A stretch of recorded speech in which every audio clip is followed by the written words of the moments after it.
Chi si ostina a considerare la lingua veneta un semplice dialetto dell'italiano ha tempo fino a domani pomeriggio per fare un salto alla Biblioteca Marciana in Piazza San Marco, dove alcuni tra i più grandi studiosi internazionali si sono riuniti su iniziativa dell'UNESCO per ribadire la necessità di tutelare questo patrimonio incommensurabile. E se in tempi di globalizzazione conoscere l'inglese è diventato indispensabile, c'è chi vede nell'insegnamento del veneto a scuola un fondamentale contraltare per lo sviluppo armonico della personalità. Il collegamento tra sé, il territorio, le radici, come si dice, è indispensabile per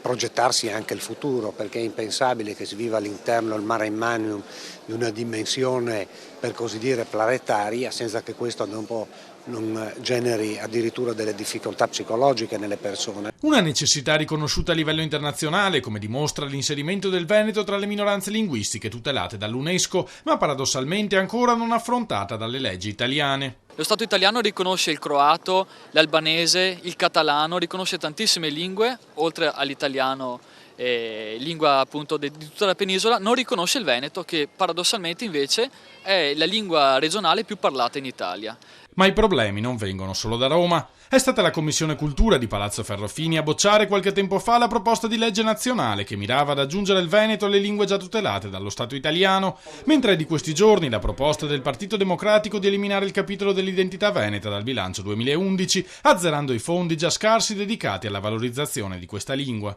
Siamo veramente all'assurdo che rappresentanti di veneti nel Parlamento veneto non vogliano far sì che il veneto stesso possa essere e avere la sua dignità.